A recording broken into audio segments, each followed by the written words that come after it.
All right, man, peace. You know, brother, sometimes in life, things are just not meant to work. Either you're not mature enough, the other person is not mature enough, or neither one of you are mature enough.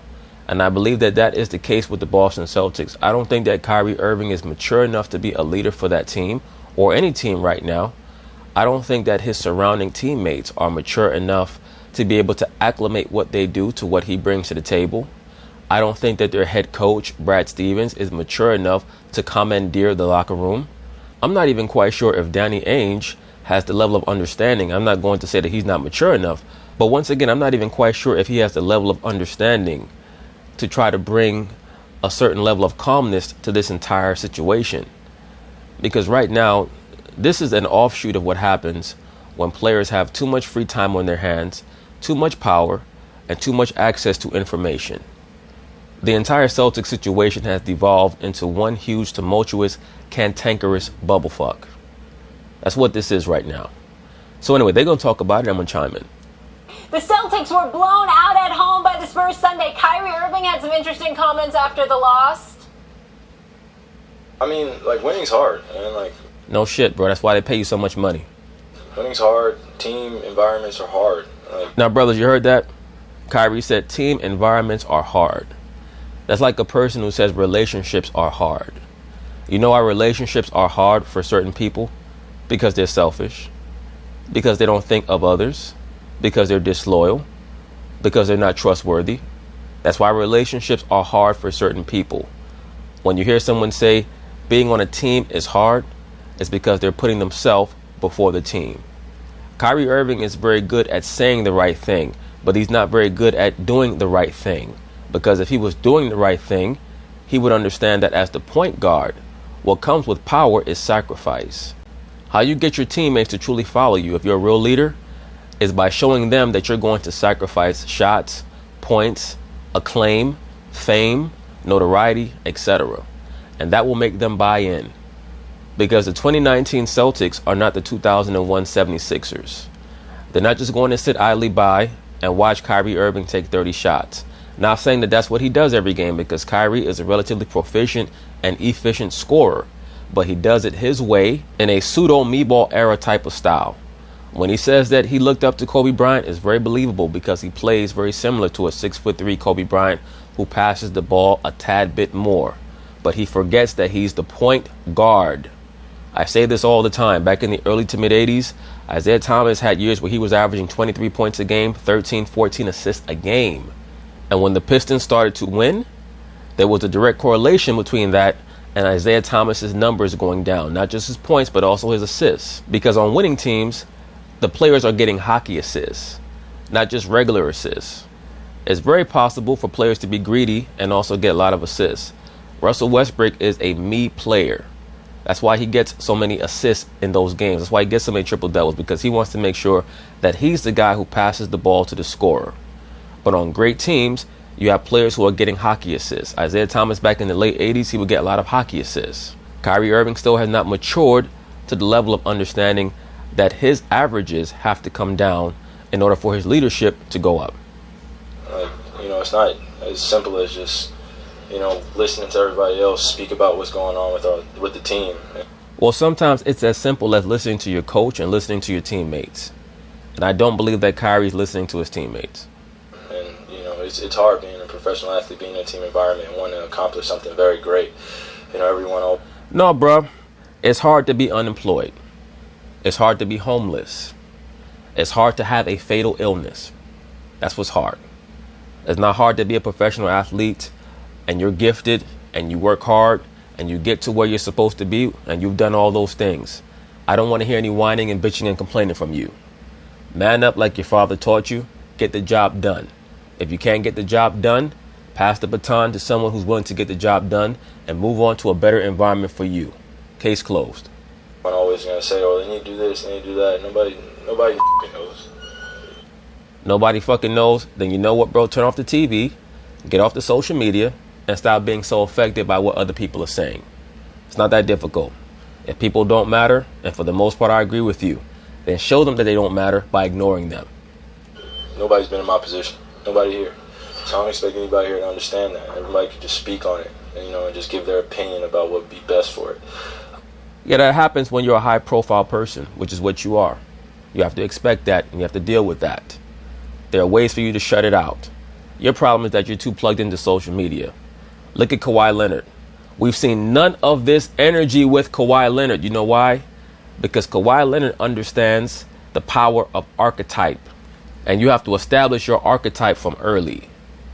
When you allow people access into your brain and into your mind and into your spirit, they're going to take advantage of that access and try to cause as much tumult and upheaval as possible. It's like leaving your door open. If people come into your house, they're not coming into your house to clean up. They're not coming into your house to bring groceries, fold up your clothes and iron your shirts, etc. They're coming into your house to ramble through all your belongings and take what they want. That's what happens when you treat your spirit like it's an open door. You can't do that. Kawhi Leonard understands that. That's why none of these reporters bother him, because they know Kawhi ain't fucking with you like that. Kawhi's not even on social media. He has his wife, he has his kids or kid, however many children he has his place, and he's just as high profile a player as Kyrie Irving, but we see none of this with Kawhi because he's not going to allow people to fuck with who he is as a person. But for me, my focus is figuring out, the guys I have in this locker room, how to get the best out of them and them to get the best out of me. So, well, that's your problem, bro. You keep talking about the guys in the locker room like you're so far above them, like you're on a pinnacle and they're at the bottom of the mountain. And at the end of the day, you still have a lot to prove, bro.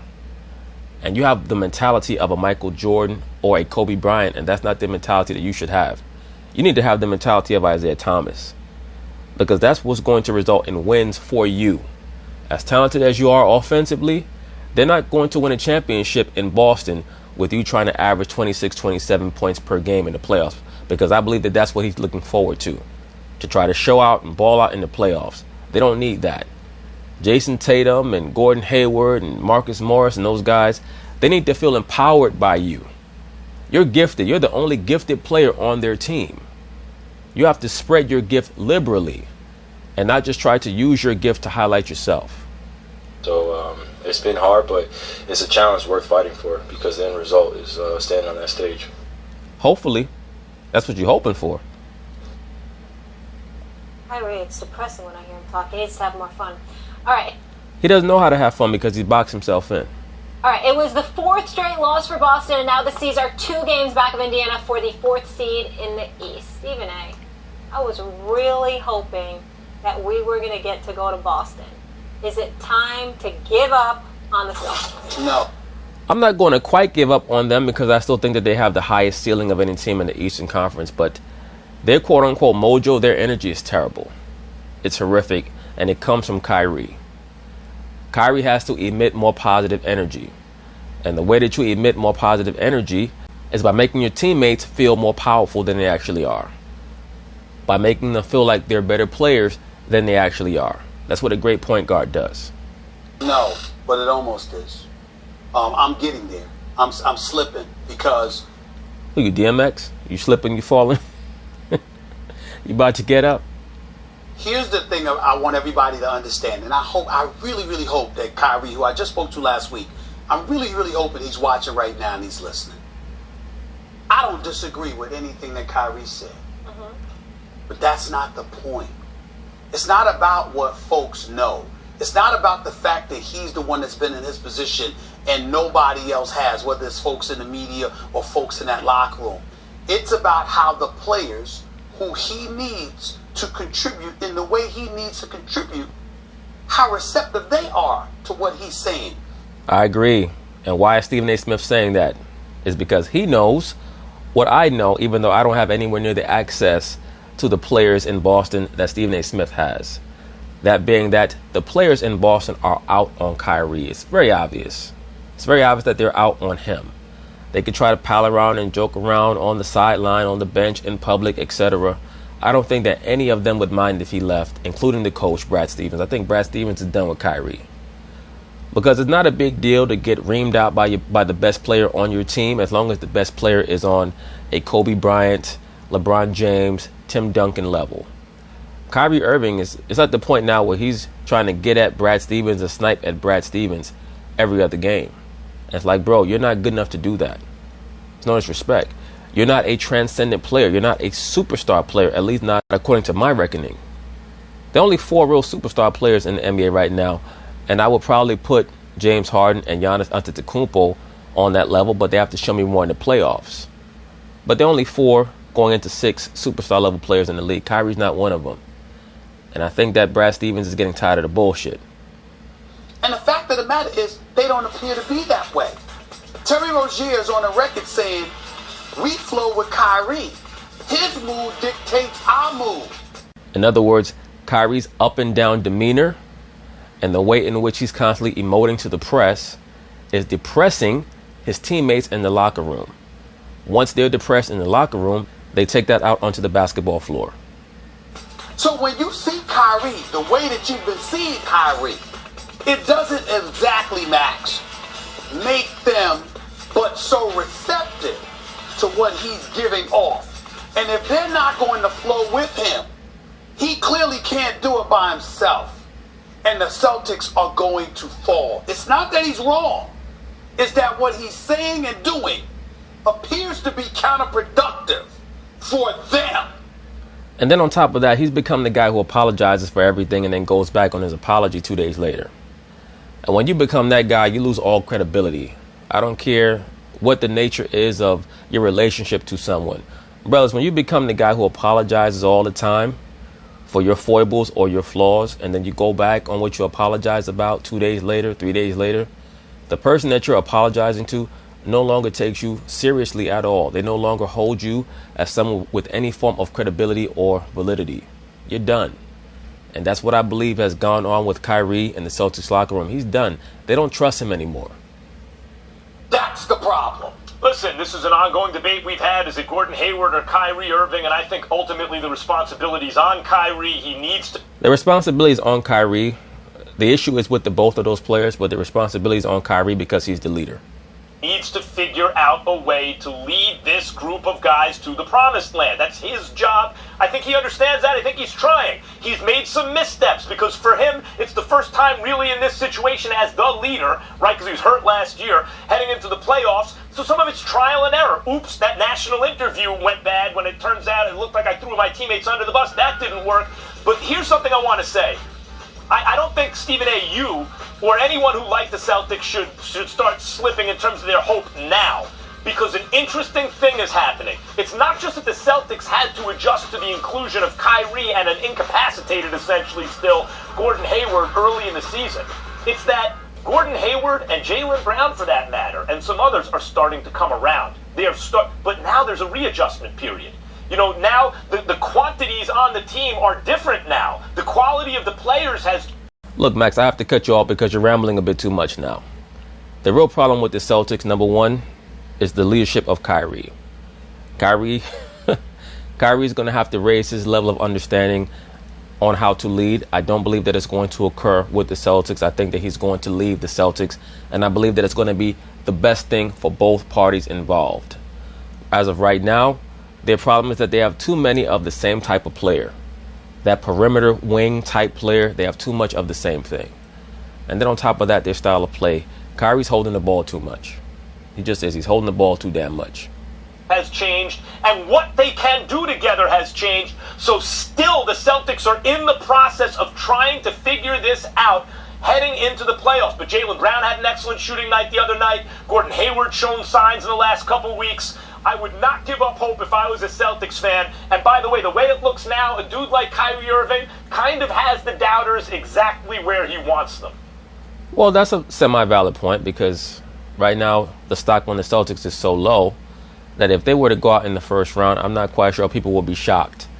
It would hurt their team, but I'm not sure that the populace at large will be shocked by that. So the Celtics can't do anything but surprise people. So seeing as the expectations for the Celtics is at an all-time low, if they were to make some sort of championship run where they can get to the finals or even the conference finals, to a game 7 in the conference finals, even though that would not be much of an improvement on last year, let's say that they lost game 7 of the conference finals to Milwaukee in Milwaukee or to Toronto in Toronto. They would have to truly reevaluate what this team can do. They may make some tinkers, some changes here and there. Of course, they're going to try to trade for Anthony Davis, probably move a couple of those wings. But it might be to their advantage if they were to get knocked out in the first round, because at least then everybody could say to themselves, this is not going to work. This hasn't worked all season. It's time for us to depart. Good luck. Okay, so now we're going to continue our coverage of the oncoming divorce between Kyrie Irving, the star point guard, formerly of the Cleveland Cavaliers and soon to be formerly of the Boston Celtics, and the Boston Celtics franchise themselves. As we can see, Kyrie is starting to very surreptitiously point fingers at Brad Stevens. And I think that once Kyrie's gone, Brad Stevens is going to return the favor. In the aftermath of the Celtics' very disappointing loss against the Charlotte Hornets, Kyrie stated pretty much point blank that the reason why Kemba Walker went off is due to the fact that Brad Stevens refuses to defend him like all the other teams in the NBA defend Kemba Walker. I'm just going to say that again. The Hornets went on a 30-5 run against the Celtics to win the basketball game. And if you're... For you to give up a 30-5 run at the end of the game, that tells me that not only was the opposing team very hot, but that you're on the type of team that when the going gets tough, everybody just fractures and breaks apart because there's no strong bond there. If you're surprised, imagine how Kyrie Irving felt. Here's what he said post-game. Quote, "We should have probably trapped Kemba a little more, like every other team does in the league, you know. But we didn't. He torches us every time we play them, so it's no surprise." Well, Kyrie, no disrespect, but you're the opposing point guard. So if Kemba Walker is torching your team every time out, is that not a bit of a reflection on your poor defense? I mean, look, don't get it twisted. Kemba Walker is one of the more unguardable players in the NBA. Therefore, he's one of the more unguardable players on the planet Earth. But for you to try to point the finger at Brad Stevens when Kemba Walker is your defensive assignment, or at least should be, I think that that's really just another way for you to pass the buck. And it's poor leadership. If you think that maybe, possibly, that's a shot at Brad Stevens, well, you're not the only one, and we'll get back to Boston later in the show. But let's get to the Celtics side of things, because, as noted, their weekend not as cheery as the Hornets. Kyrie sharing those thoughts about Boston's loss in Charlotte. That was their third stop of what is now a 4-game losing streak. We'll get to that Spurs loss in a minute, but first, listen to what Kyrie said from his own mouth.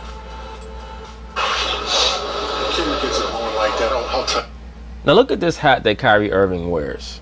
It depicts the green bull, of course the color green representing vegetation. It also represents rebirth. And the bull has a cape on it. As most of you brothers probably know, Baal, who is the bull god, or the Apis bull, also known as the Tsar, was the inspiration for the character of Superman. So I have to wonder if that hat is Kyrie Irving's way of showing that he has an understanding of where the concept of Superman comes from. Of course, Osiris was reborn as Heru, quote unquote. We know that Heru gets his power from the sun, as does Superman. So once again, that is where the character of Superman comes from. He comes from the reborn son of the mother goddess. So if any of you brothers know if that hat is based on a brand or if that's custom made for Kyrie, you could let me know. But he's the only person that I've seen wearing this hat, and we do know that Kyrie is heavily into esotericism and the occult. Tough to see to stop. It's one-on-one. Bad pride. Down the stretch, try to come in and help as much as possible. We should have probably trapped them a little bit more like every other team does in the league. But we didn't. I understand what Kyrie's saying, even though I give him a hard time about pointing the finger at Brad Stevens when that should be his man. At the end of the day, what Kyrie's really saying is that Kemba's the only player on their team who can score. So why would we let him go one-on-one? You trap him and make him pass out. Like every other team is in the league, but we didn't. Is that a thinly veiled shot at Brad Stevens? Is that an even veiled shot at Brad Stevens? It's a pretty blatant shot at Brad Stevens. I don't think it was a shot at Brad. You don't? Stop it, Scotty. No, I think it was him being honest that they should have did something better to defend him. Obviously, he's offensively been killing them, and they don't have the right matchup for him. Probably need to put more size on him. Right, but Scotty, that's not what he said. What he stated basically is that they're running the wrong defensive scheme against Kemba Walker, and that tells me that this is a complaint that Kyrie has had about how they choose to attack Kemba defensively for the whole season. Brad is not listening, so now Kyrie is so frustrated that he's going to the media. If you're the Celtics, but Kyrie is right. I mean, they should have did something a little bit different. Guy scored 18 points in the fourth quarter. We're going to do a lot of things different. Probably put another guy on it. It's absolutely a shot at Brad Stevens. So Thank you, sir. So this has happened before this year, and it's probably going to happen again. This season for the Celtics has been an absolute non-stop of these types of moments.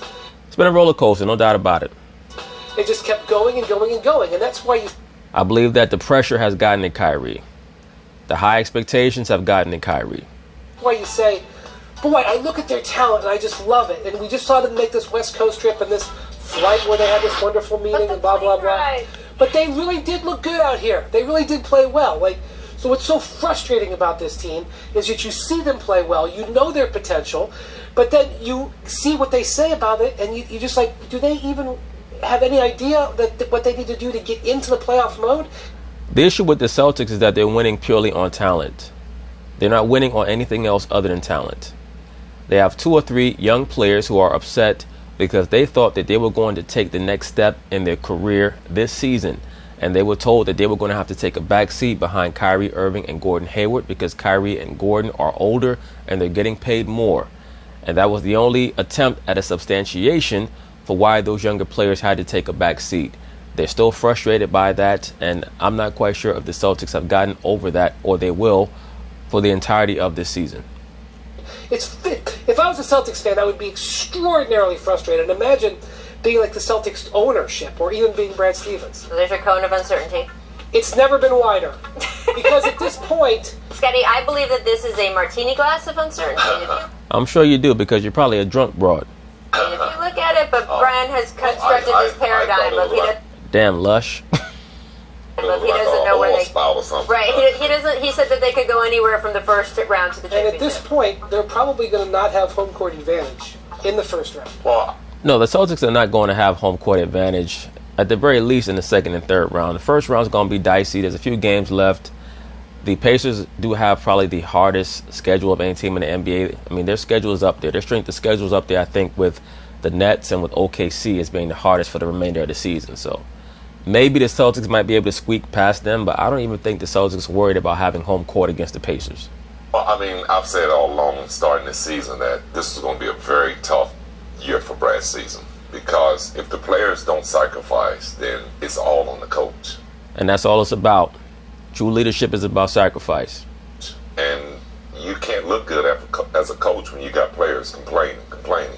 And it also makes things look bad for Kyrie because his leadership is being questioned. Absolutely, as it should, because he has to adjust. See, people think that leadership is just making those behind you or under you conform to what you want.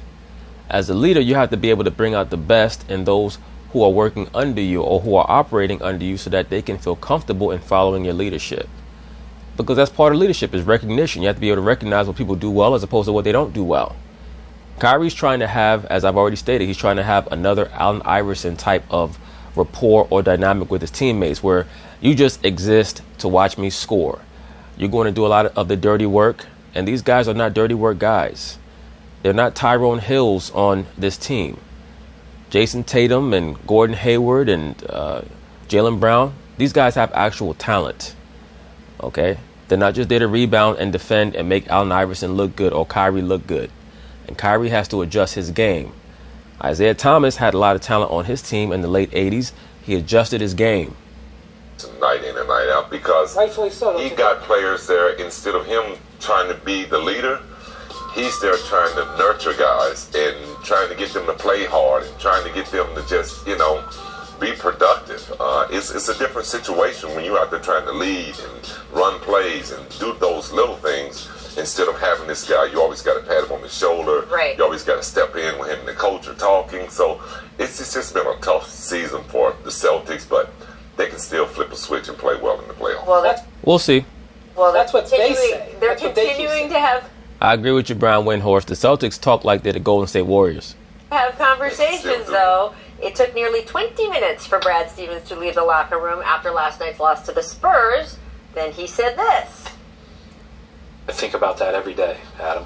But I don't know if it's the original starting lineup. I don't know if it's,